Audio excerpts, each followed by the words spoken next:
Aujourd'hui, on va parler des Huawei FreeBuds 5. Donc, c'est des écouteurs qui sont non intra-auriculaires. Alors, bien sûr, comme tous mes écouteurs, j'ai utilisé pendant plus d'un mois. Donc, je les ai amenés vraiment partout avec moi pour faire du sport, dans le TGV, dans les transports, bien sûr à la maison sur différents usages. Donc, de la musique, de la vidéo, du jeu vidéo, tout ça. On va parler de tout ça dans cette vidéo. Et donc, est-ce que les Huawei FreeBuds 5 sont faits pour toi et tes usages? C'est ce qu'on va voir ensemble.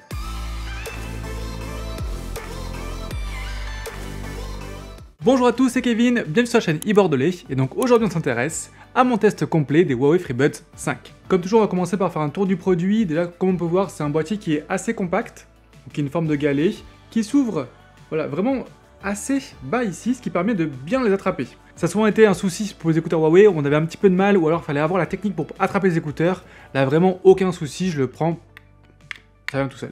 En parlant de l'écouteur, ils ont une forme qui est vraiment hyper spécifique, donc c'est une forme de genre de goutte d'eau. Sauf que dans ce coloris-là, ça fait vite goutte de sang qui tombe des oreilles.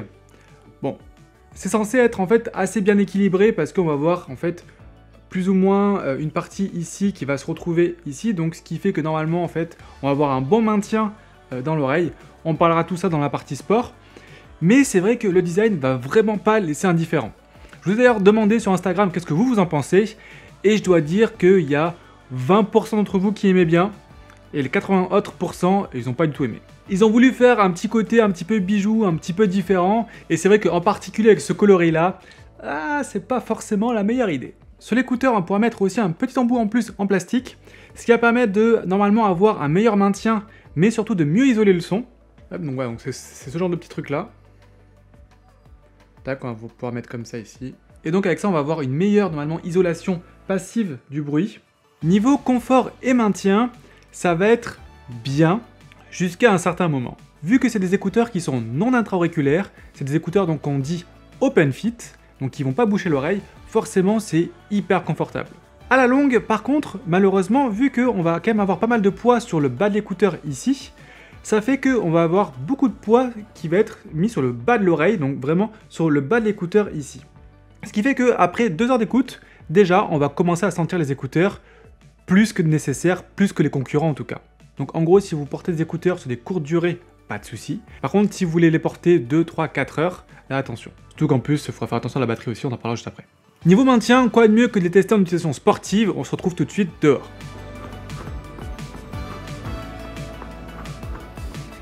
Les petits points à mi-course, c'est vraiment pas mal. Chose qui est très bien, c'est que même avec la réduction de bruit activée, j'entends quand même ce qui se passe autour de moi. Et surtout, elle n'amplie pas les bruits du vent. Ça, ce qui est très rare. Au niveau maintien, j'ai un petit peu peur. J'avais essayé déjà sans les embouts en silicone en plus, ici. Et c'était un maintien qui était bof. Là, ça part beaucoup mieux. En fait, au début du run, ça va. Mais dès qu'on va commencer à transpirer un petit peu, en plus là, j'ai droit à une petite pluie. Donc dès que c'est un petit peu humide, l'écouteur bouge, donc ça fait bouger la réduction de bruit active, ce qui n'est pas hyper agréable. Et en plus de ça, on sent qu'il pourrait peut-être tomber à tout moment. Bon, ça ne m'est pas encore arrivé, mais il faut vraiment faire attention. Si vous maintenez pour du running, ça va être tout juste. Et si jamais vous faites des sports avec plus d'impact, là clairement ce sera pas bon. C'est dommage, hein, parce que pourtant je pensais qu'avec leur forme, là, ils tiennent bien, et au final, c'est pas vraiment ça. Bon allez, là moi je suis juste à la moitié. Ma montre m'engueule depuis tout à l'heure. Il va falloir y retourner.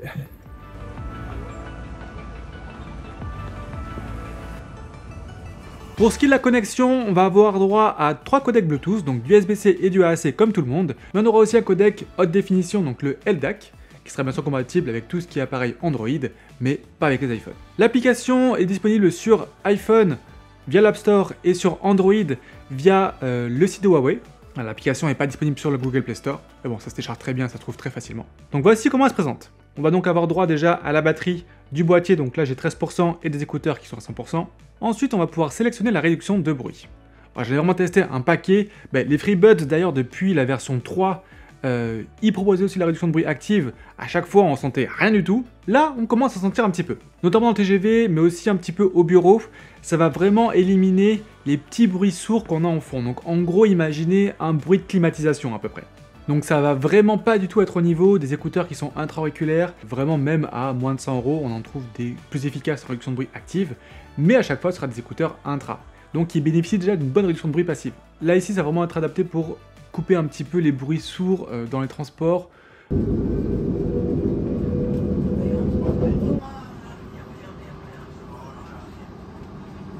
Mais vous allez vraiment pas être dans une bulle complète grâce à ces écouteurs-là. Pour des écouteurs non intra-auriculaires, actuellement, on n'a pas mieux.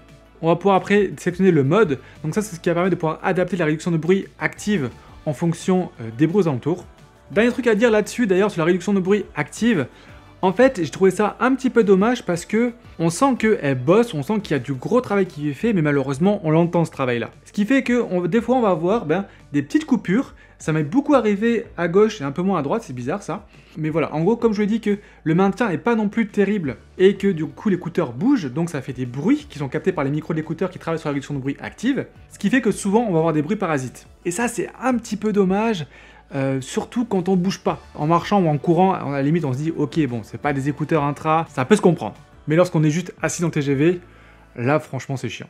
Ensuite je pourrais aussi avoir accès aux effets sonores, donc ça va être en gros un moyen de pouvoir personnaliser un petit peu le son. Donc est-ce qu'on veut par exemple amplifier les basses, amplifier les aigus, plutôt les voix, ou le mode par défaut qui est déjà très bien, et on pourra aussi après faire son propre effet. Donc en gros là on tombe sur un égaliseur, on pourra personnaliser, est-ce qu'on veut plus de basses, donc vraiment vers ici, est-ce qu'on veut plus d'aigus au bout là-bas, voilà, un peu moins de médium peut-être, bref. Mais bon franchement moi j'ai pas réussi à faire mieux que le profil par défaut. Pour terminer ici on pourra après aussi ici personnaliser les gestes. Bon là niveau contrôle on en a quasiment tout ce qu'il faut. En fait ce qui est chiant c'est qu'on n'a pas le juste tape une fois. On a que le tape deux fois, mais ce qui est bien c'est qu'on peut le différencier à gauche et à droite. Donc ce que j'ai mis comme vous pouvez le voir ici c'est que à gauche j'ai mis play pause et à droite par contre j'ai mis chanson suivante. Parce qu'au final, la chanson précédente, j'utilise quand même très peu. Je vais pouvoir aussi toucher et maintenir, là, pour le contrôle de la réduction de bruit, donc active ou désactiver. Et ce qui est dommage, c'est que c'est juste ça, en fait, je peux pas mettre autre chose. Voilà, par exemple, j'aurais bien voulu mettre, si je maintiens à gauche, ça met le play pause, et si je maintiens à droite, ce sera le contrôle de la réduction de bruit. Et malheureusement, je peux pas différencier ça. Et enfin, lorsque je vais faire glisser comme ça sur l'écouteur, ça va être le contrôle du volume, et ça, c'est aussi hyper pratique. Après, je vais avoir de quoi rechercher mes écouteurs donc pour les faire sonner. La détection de dispositifs, ça va permettre de pouvoir mettre la musique en pause lorsque je vais retirer un écouteur. Les paramètres de mise à jour ici, et enfin des paramètres, dont le paramètre faible latence audio qui sera très important lorsqu'on va tester le jeu vidéo. Dernier point avant de passer à la qualité audio générale de ces écouteurs en fonction des différents usages, ça va être l'autonomie. L'autonomie est en fait assez moyenne. J'ai pu dépasser les 3 heures, aller vers les 4 heures, mais ce sera vraiment pas beaucoup plus. Par exemple, sur mon trajet maison vers le bureau, j'en ai pour 3 heures avec du transport, du TGV, du transport. Ça l'a fait. Mais par contre, arrivé au bureau, j'avais une conférence téléphonique à faire, là j'ai dû le recharger parce que j'avais plus de batterie. Là où maintenant les écouteurs qui arrivent à dépasser tous quasiment les 4 heures, voire arriver aux 5-6 heures, c'est vrai que c'est pas tant que ça.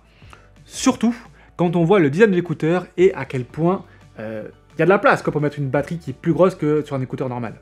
Et donc c'est difficilement pardonnable ce manque d'autonomie par rapport à ses concurrents.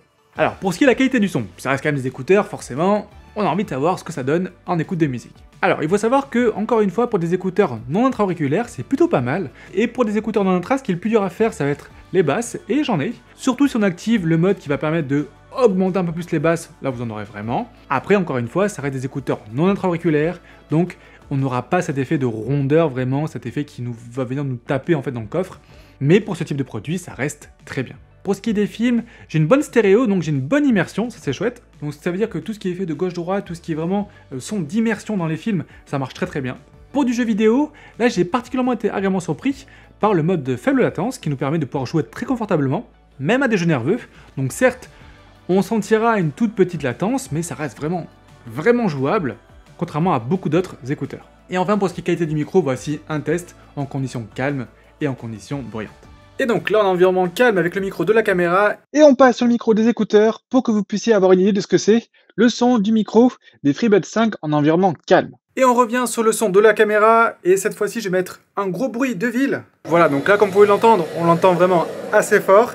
Et on repasse sur le micro des écouteurs, et là vous entendez que le bruit a été bien rabaissé, bon forcément ma voix est plus robotique, mais quand même, on comprend toujours très bien ce que je dis. Comme vous avez pu l'entendre, en conditions calmes, c'est très bien déjà. On entend le timbre de ma voix est un petit peu robotisée mais pas trop. En conditions bruyantes c'est un petit peu pareil et ça c'est fou parce que les écouteurs arrivent vraiment bien à masquer le bruit aux alentours.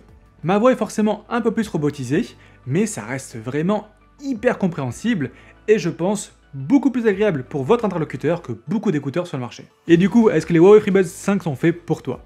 Alors ils sont vraiment pas faits pour toi si tu cherches un excellent son sur des écouteurs qui sont non intra-auriculaires. C'est assez compliqué d'avoir des basses, notamment sur des écouteurs non intra, parce que vu que l'oreille n'est pas bouchée, c'est dur de faire vibrer et de vraiment avoir cet effet d'ampleur comme ça qu'on aime bien sur les basses. Cela y arrive et c'est pas mal aidé aussi par le petit embout en silicone qu'on va pouvoir mettre par-dessus. Ils seront aussi parfaits pour toi si tu cherches de bons écouteurs pour téléphoner. Et ça, peu importe les environnements. Tu l'as entendu, aussi bien en environnement calme que bruyant, ces écouteurs font du très bon boulot niveau micro. Et enfin, ils seront aussi très bien pour toi si tu cherches de bons écouteurs pour jouer. Vu qu'on a assez peu de latence, bon, il y en a un petit peu, mais c'est vraiment très négligeable par rapport à certains concurrents, c'est des écouteurs avec lesquels tu pourras vraiment jouer confortablement. Et ça, même sur les jeux les plus nerveux. Par contre, attention, ils ne seront pas forcément faits pour toi si jamais tu n'aimes pas le design.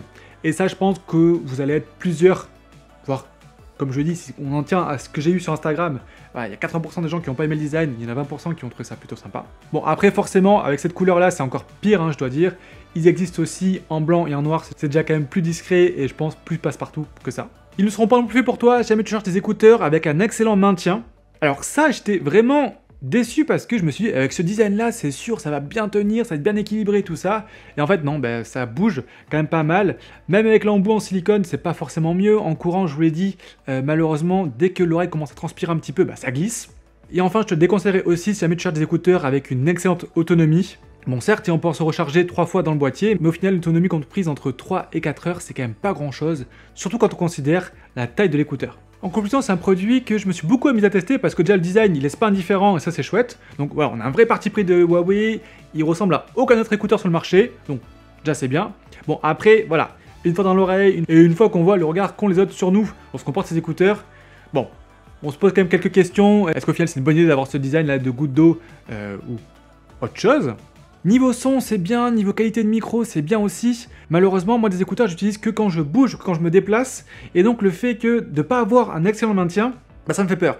En fait, même si je les ai jamais fait tomber, même s'ils n'ont jamais sauté de mon oreille, plusieurs fois, j'ai dû les réajuster, et des fois, lorsqu'on a les mains prises ou quoi, ou dans les transports, lorsqu'on soit un petit peu secoué par exemple, là ça peut être vraiment problématique. En plus de ça, la faible autonomie, alors qu'ils sont quand même assez gros, ça fait que c'est des écouteurs qui sont pas faits pour mes usages à moi, mais peut-être qu'ils le sont pour vous. C'est pas forcément les écouteurs que je vous conseillerais actuellement. Soit vous avez un iPhone, et là clairement prenez les AirPods 3, qui sont pas beaucoup plus chers, mais pour lesquels vous aurez vraiment un meilleur rapport qualité-prix, vous aurez juste pas la petite réduction de bruit active en plus. Niveau son, niveau ergonomie, niveau maintien, niveau écosystème aussi sera clairement mieux. Par contre, si vous êtes sur Android, pour l'instant j'ai pas testé mieux en écouteurs non intra que les Marshall Minor 3, mais je viens de recevoir pour test les JBL Live Flex, qui sont aussi des écouteurs non intra-auriculaires et qui sont, sur le papier en tout cas, très très prometteurs. Juste par exemple, en lisant la boîte, on va voir 8 heures d'autonomie.